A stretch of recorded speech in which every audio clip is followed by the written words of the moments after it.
In the November 2020 election, 70% of South Dakota voters approved the legalization of medical marijuana in the state. That law took effect in July, the same day Native Nations dispensary opened on the Flandreau-Santee Sioux Reservation.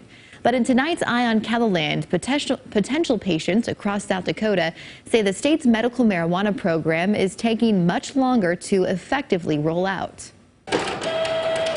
We have about 10,000 plus patients in our system right now. The number of interested patients Native Nations cannabis is seeing on the Flandreau-Santee Sioux tribe is a stark contrast to the number of South Dakota medical cannabis cards issued so far. We have only 300 state licensed patients right now. BJ Olson, a medical cannabis patient and dispensary owner in Hartford, is certain there are far more South Dakotans interested in utilizing medical marijuana. I'm probably having 5 to 10 people per day reach out to me with additional questions, and I don't want to be the resource for everybody, but somebody has to be. He believes the low number of state-issued cards is due to a lack of public information and available help from the state for patients trying to figure out this new system. When you look at the state website and it shows the patients the process, the very first process is see your physician.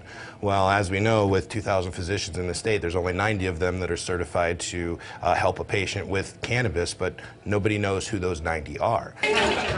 Nobody gets a card without a recommendation. Native Nations cannabis also requires patients to be evaluated by a doctor in order to receive a medical card. But the tribe's ordinance is designed to make that process more accessible and affordable for patients. We do authorize telemedicine, so if somebody were to utilize a service in the state of South Dakota, because there is telemedicine here, and outside of the state, so long as the individual has the right to prescribe medicine in the jurisdiction in which they're licensed. The doctor that I ended up seeing was actually from Illinois, who was also registered to practice health in South Dakota. Olson says the state system turns that telemedicine visit into an expensive endeavor for patients. Nobody's insurance, nobody's healthcare current provider is going to help them get that recommendation, so they seek options like I did through mymedicalmarijuana.com. It was a $200 fee for me to visit with a physician, and then it was another $75 fee for me to pay to the state. It's a stark contrast to what he was paying for his former medication through insurance.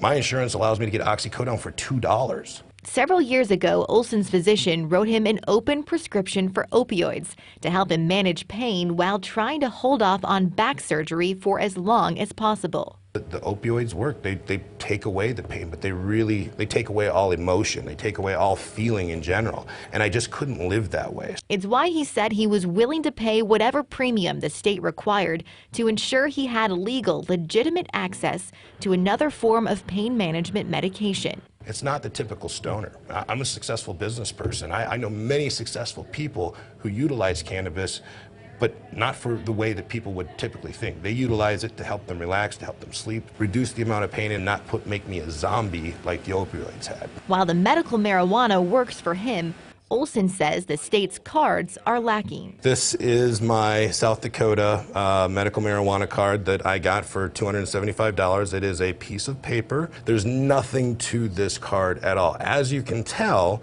my picture is already starting to fade away. Olson was shocked to see the quality of the state's card, both as a patient and a business owner who will soon have to check these cards in order to sell his products. On something so highly controlled and so highly regulated and so highly scrutinized, this is something that they would give us to be able to verify if people were actually able to utilize the product or not. If you're trying to sell somebody a product and you can't read that number on the bottom, what do you do? We're going to have to turn them away, unfortunately. They're going to have to contact the state and get a card that I can accept at my dispensary, because under no circumstance can I allow my dispensary to be at any sort of risk in accepting a card that isn't legible and that I can't verify that the person sitting in front of me is the person on this card. This is it. It's a solid plastic card that has some wear with it. You can scan it.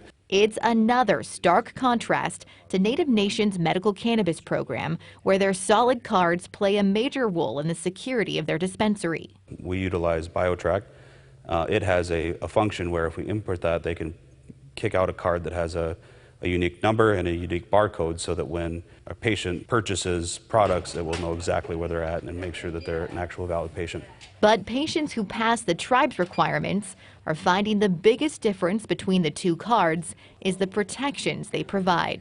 That have this, but they don't have this. And it's really dangerous if they have the cannabis in their possession and they don't have this. While the tribal card protects you here on the reservation, some Native Nations patients are finding legal issues once they leave the reservation. We're between 10 and 15 arrests that we know about right now. It's a little disheartening that somebody's coming in to get some medicine for themselves and are stopped for a tail light out and having all of their products taken. Flanders Santee Sioux Attorney General Seth Pearman says right now the tribe's executive committee has made it a priority to pay for the criminal defense of their South Dakota medical cannabis patients who are charged for having their product. The voters of South Dakota said medical marijuana is not a criminal offense anymore, but some state's attorneys are still criminalizing it. Pearman says the doctor's recommendation tied to the tribe's card provides patients some protection under South Dakota law, but the arrests are still happening. It's really disheartening, but we have well over 75,000 transactions.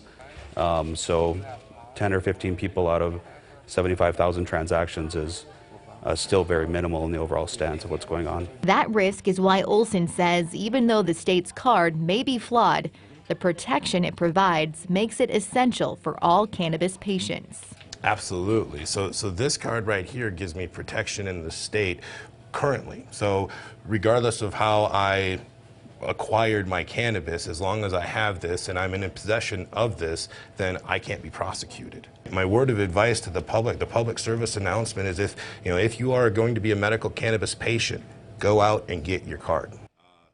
We reached out to the state health department with questions about the paper ID cards, but did not receive a response. Now, if you would like more information about medical cannabis or how to get a state card, the Cannabis Industry Association is hosting a free informative meeting for the public and potential patients on April 20th. We have the details with this story on our website.